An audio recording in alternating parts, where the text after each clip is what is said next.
bw'Abanyarwanda n'u Rwanda muri rusange, amateka ashaririye, amateka u Rwanda rwanyuzemo mabi cyane, yemwe nta n'ikindi gihugu cyo muri Afurika byabayemo. Amateka yagejeje u Rwanda kuri jenoside yakorewe Abatutsi mu 1994. Iki gihe nicyo gihe u Rwanda rwabayeho rubi, nicyo gihe u Rwanda rwabayeho rw'umwijima, ngo nacyo gihe u Rwanda rwabayeho nta cyizere cy'ubuzima rufite. Abana, abakobwa, abakecuru, abasaza, imiryango imwe n'imwe yarazimye mu gihe cya jenoside yakorewe Abatutsi. Byari ibihe bikomeye cyane ku misozi hirya no hino yo mu Rwanda, dore yuko batabaga badafite umuntu batabara. Gusa nanone ngo hahandi ubona ibintu byose byanze, niho Imana ikoresha umuntu.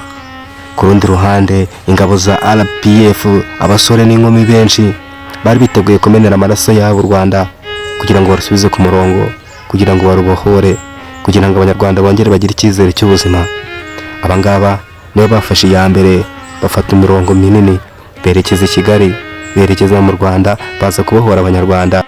Aba basirikare ba RPF, umugambi wabo wa mbere wari ubagejeje mu Rwanda kwari ugutabara, kwari ukurokora inzirakarengane z'Abatutsi ziri kwicwa, kwari ugufasha imiryango imwe n'imwe yari isigaye, kwari ugufasha imfubyi ndetse n'abapfakazi, kwari ugutabara abari basigaye bazima.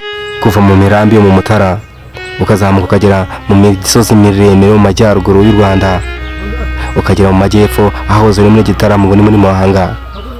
Aho ngaho mwibuke yuko ariho leta y'abatabazi, iyo leta arimo irakora jenoside. Aho ngaho bahungiye bwa nyuma, aho hose RPF yarabasanze, ndetse mu gihe kitarageze ku minsi 100, ubwo n'amezi 3, igihugu cyose cyamaze gutungana. Icyo gihe ibice byose by'u Rwanda byari mu maboko ya RPF, ari ibigenzura ndetse ari igenga buri kintu cyose gikorerwa mu gihugu. Ubu turi kwibuka ku nshuro ya 32 jenoside yakorewe Abatutsi mu 1994.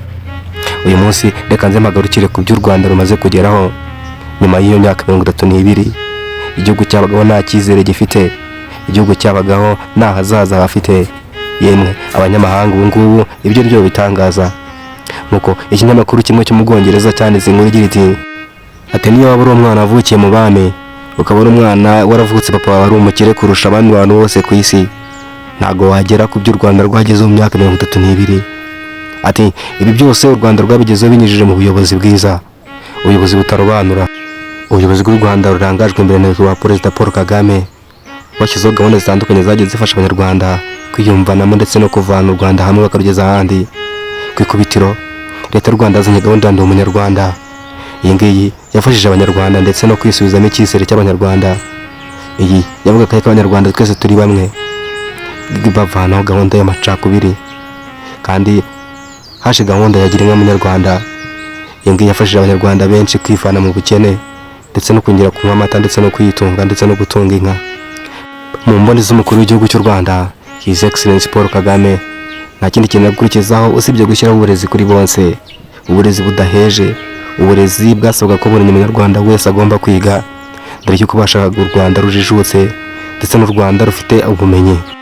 Nta kundi leta y'u Rwanda ari kubikora usibye gufata ikiguzi cy'uburezi ikagishyira hasi ndetse bikaba hafi y'ubuntu.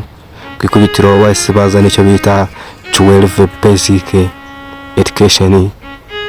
Ibyo byose u Rwanda rwamaze kugeraho nta kindi kintu kigamije usibye kubisigasira ndetse no kubirinda. Leta y'u Rwanda yafashe imbaraga zari zisigaye zose zishobora mu gucunga umutekano ku mbibi z'u Rwanda, ku Banyarwanda muri rusange ndetse n'ibintu byabo. U Rwanda rwubatse igisirikare gikomeye, haba ndetse kumuva ku musirikare mutonya kugera ku bikoresho bakoresha, igipolisi gikomeye ndetse no kohereza ibikoresho. Ahangaha noneho nibwo abashoramari bo mu isi yose babonye ko u Rwanda ari diyama, babonye ko u Rwanda ari zahabu, maze bazana amafaranga yabo mu Rwanda, batangira kubaka ibigo bikomeye, ubuvuzi buriyongera ndetse n'ubwikorozi, ubucuruzi. Ibi byose ntabwo byari kugerwaho u Rwanda rudafite ibikorwa remezo bihambaye, ngo ndavuga imihanda, amashanyarazi ndetse n'umutekano duhora tugarukaho buri gihe. Ibyo byose kandi byatumye Umunyarwanda agira ubuzima bwiza buhambaye, kuva ku mwana mutonya kugera ku musaza. Ku bijyanye no kurya nabyo u Rwanda rurabifite, nk'uko mubibona muri screen yawe. Ibi ngibi byose bikwereka ko u Rwanda ari igihugu cyiza ndetse buri muntu wese wo ku isi yakwifuza kubamo. Ibi ngibi byose baye nyuma y'imyaka 32 habaye jenoside yakorewe Abatutsi mu 1994 twibuke twiyubaka.